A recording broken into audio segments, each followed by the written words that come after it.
मात श्री नर्मदे हर।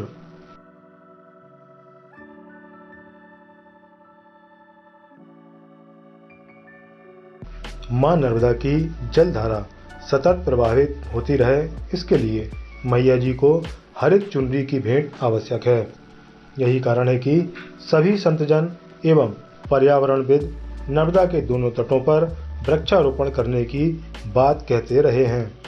लेकिन वृक्षारोपण हम करें, पर यह सावधानी अवश्य रखें कि हमें किन पौधों का रोपण करना है कि जिससे पानी के प्रवाह को मदद भी मिले, साथ ही दूसरी तरह की वनस्पतियां भी जीवित रह सकें। इसका ज्ञान हमें कराया परिक्रमावासी एक संत ने, जिन्होंने बताया कि कौन से वे वृक्ष हैं जो जमीन के पानी एवं आसपास के पानी को भी सोखकर भूमि को बंजर बना देते हैं। इसके अलावा ऐसे भी वृक्ष हैं जिनके साए तले घास भी नहीं उगती। आइए आप भी जानें उनके परिक्रमा अनुभव को। पर्यावरण के माध्यम से कहेंगे तो गांव में बहुत ज़्यादा पर्यावरण पर ध्यान देना चाहिए, मेरा कहना है। उन लोग अज्ञानता कहेंगे या मैं किसको बोलूं, ये तो गवर्नमेंट ने पेड़ लगा दी हैं, मैं कैसे बोल सकता हूं कि इसको निकाल के फेंको जबकि ये किसी काम का नहीं है। गांव शहर के लोग ऐसा नहीं करते। शहर के लोग आंदोलन करते हैं, कलेक्टर से मिलते हैं, लोक निर्माण विभाग से मिलते हैं, वन विभाग से मिलते हैं, उनसे बोलते हैं कि आप ये गलत पेड़ लगाएं, यहाँ ये पेड़ नहीं होनी चाहिए वगैरह। वो गाँव के लोगों में नहीं होता है। जैसे मैं आपको बताऊँ, पर्यावरण का आपने विषय निकाला है, सुबाबुल करके जो है, जिसको कहते हैं कुछ लोग जिसको खुनखुना कहते हैं, कोई उसे अंग्रेजी बबूल बोलता है, और अभी लोग उसको बबुल बोलने लगे हैं। तो मैंने एक व्यक्ति से पूछा जिसकी उम्र 80 साल की थी कि मैंने कहा बाबा जी ये पेड़ कौन सा? बोले बबुल का पेड़। हमने कहा फिर वो वाला बबुल कहाँ गया? हमारा बबुल जिसे हम जतून करते हैं, इसको अगर आप बबुल बोल रहे हो तो बबुल कहाँ गया जो हमारे पुराणों में है? तो ये अज्ञानता लोगों में है। और बहुत से ऐसे पेड़ गाँव में हैं जो नहीं होने चाहिए। जैसे मैंने आपको बताया अंग्रेजी बबुल, ये बहुत ज़्यादा फैलता है। इसके नीचे वो घास फूस नहीं लगती है जिससे बकरियों को खाद्य मिले, बकरियों को जिससे घास खाने के लिए मिले, वो उसके नीचे नहीं लगती है और वो फैलते जाता है। ये पर्यावरण के लिए बहुत बड़ा धोखा है। दूसरा, मैं आपके माध्यम से एक बात बताना चाहूँगा, नाराजी से बताना चाहूँगा। मैं शहपुरा से जब उत्तर तट पे आ रहा था अमरकंटक तक, और अभी दक्षिण तट में आ रहा हूँ इस तरफ, नीलगिरी के पेड़ जिसमें यूकेलिप्टिस कहते हैं, बहुत बड़ी तादाद में लगाए गए हैं लोक निर्माण के द्वारा। उनको रोड सुंदर दिखाने की, देखो जबलपुर से अमरकंटक रोड कितनी सुंदर बन गई है। हमें सुंदर रोड, सुंदर दृश्य नहीं चाहिए। रोड आप बराबर बनाइए, अच्छा मटेरियल वापरिए, सब ठीक है, लेकिन जो आजू बाजू नीलगिरी के पेड़ लगाए गए हैं वो बहुत खतरनाक होते हैं। उसे कहा जाता है पानी चोर। और यही आप सोचिए, जहाँ पे नर्मदा जी का उद्गम है वहाँ कितने एक एक बूंद पानी गिर रहा है। इस प्रकार से ये जो मैकल पर्वत है, कोई ऊंचा पर्वत नहीं है कि आपको ऐसा उठा करके देखना पड़ रहा है, एक छोटा सा पर्वत है वो।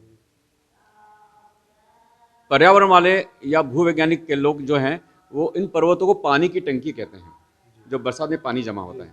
अब उसी के ऊपर अगर वन विभाग ने नीलगिरी के पेड़ लगा के रखे हैं जिसे हम पानी चोर बोलते हैं, तो झरनों में पानी कहाँ से आएगा? झरनों में पानी नहीं आएगा तो नदी में पानी कहाँ से आएगा? मैं परिक्रमा कर रहा हूँ, माफ़ी चाहता हूँ, लेकिन अगर इसी प्रकार चलता रहा, इस प्रकार पेड़ लगाते रहे ये लोग, जहाँ पे नर्मदा का पात्र 5 फुट का 10 फुट का करते करते दिंडोरी तक आता है, छोटा छोटा पात्र, ज़्यादा बड़ा नहीं है, पानी का उसमें मात्रा बहुत कम है, आजू बाजू पेड़ बहुत कम है, और वहाँ पे भी इन्होंने 2-4-5 किलोमीटर के अंतर पे सब नीलगिरी लगा के रखा है। कल ऐसा ना हो कि आपके बेटे का नाती या आपका नाती या आपका बेटे का बेटा यह कह दे कि नर्मदा का उद्गम तो माइकल पर्वत में हुआ करता था। ऐसा ना हो जाए। जैसे गंगोत्री है, बर्फ पिघलने के कारण गलती हमारी उसमें भी, वो भी 14 किलोमीटर पीछे निकल गई है।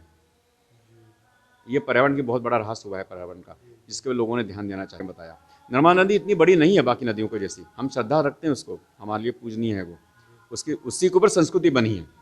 अपने देश में जो संस्कृति उसी पर बनी हुई है, लेकिन वो बहुत बहुत ज़्यादा। नर्मदा सफाई अभियान आप लोग कीजिए, लेकिन नर्मदा रहेगी तो सफाई करेंगे आप, बराबर है।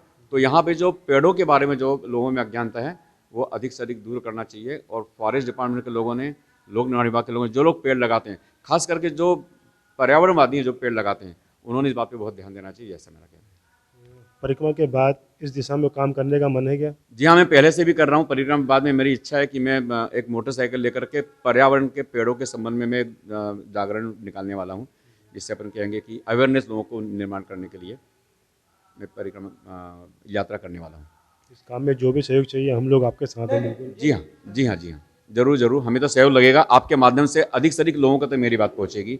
और जो मेरे साथ में, मैं एक संस्था से संबंधित हूँ पूना में, महाराष्ट्र वृक्ष संवर्धिनी, एक NGO है जो 79 से चालू है, महाराष्ट्र वृक्ष संवर्धिनी। जी हाँ, इसमें एकदम कहना चाहिए सभी करीब करीब PhD किए लोग हैं। मैं तो छोटा सा आदमी हूँ, B.Com किया हूँ और अभी 2 साल से उस पर जुड़ा हुआ हूँ।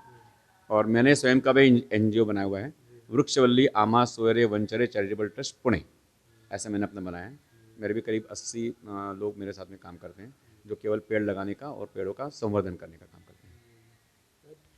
एक संत जी ने हमसे कहा कि हम नहीं करते अपील चलिए आपसे पेड़ लगाने की, लेकिन कम से कम इतनी अपील तो कर सकते हैं कि आप पेड़ काटिए मत।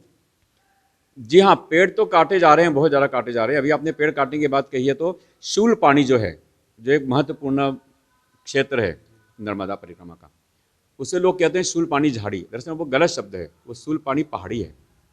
झाड़ी तो वहाँ पे भी है ही नहीं, मतलब पहले भी पहाड़ी नाम से जाना जाता था उसको, लेकिन लोग शूल पानी झाड़ी बोलते थे, झाड़ी होती। आज से 20-25 साल पहले वहाँ पे इतनी झाड़ी हुआ करती थी कि सूर्य की किरण जमीन नहीं छूती थी।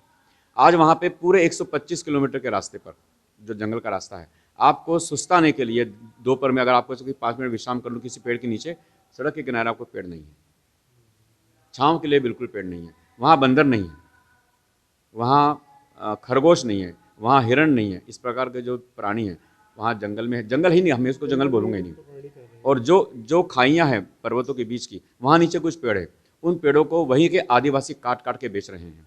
उनके पास में वो मोटरसाइकिलें हैं जो हम शहर में खरीद नहीं पाते हैं, जो पहाड़ों पे चढ़ती हैं। 3 बच्चे बैठे रहते हैं, उनकी उम्र 16 के अंदर की रहती है, अधिक से अधिक 20 पकड़ लीजिए आप, बराबर है। बीच वाले के पास हाथ में कुल्हाड़ी रहती है, उसके पीछे वाले के हाथ में बड़ी रस्सी रहती है, सामने वाला ड्राइवर रहता है। पता नहीं कहाँ जाते हैं, पेड़ दिन भर पेड़ काटते हैं, टुकड़े टुकड़े करके ऊपर ला के रख देते हैं, रात को ट्रक आते हैं, सब पेड़ लेकर के जाते हैं। ये हम लोगों ने स्वयं आंखों से देखा है। जबकि मैंने सुना है ऐसा कि वहाँ पे आदिवासियों को ये सब ना करें, या परिक्रमा वासियों को पहले लूटा जाता, वो एक अलग विषय था। तो कम से कम उन लोगों को कुछ दिया जाए, इसलिए ऐसा मैंने सुना है कि वहाँ पे 12 और 12 वर्ष के ऊपर के व्यक्ति के लिए 2000 रुपया और उससे नीचे के लिए 1000 रुपया गवर्नमेंट देती है, स्टेट गवर्नमेंट। किताब वो लोग ऐसा ना करें, लेकिन वो वहाँ पे हो रहा है और पर्यावरण का बहुत ह्रास वहाँ पे हो रहा है। परिक्रमा के बाद इस पे रोक लगाने आप प्रयास करेंगे? रोक लगाने वाला मैं तो कोई होता नहीं हूँ, लोगों को प्रोत्साहित करूँगा। 100 में से मान लो 2 लोग भी मेरी बात मान ले तो मेरे लिए बहुत अच्छा हो जाएगा वो। आपके इस कार्य के लिए बहुत बहुत शुभकामनाएं आपको। आपने समय दिया, आपका बहुत बहुत धन्यवाद। नर्मदे हर।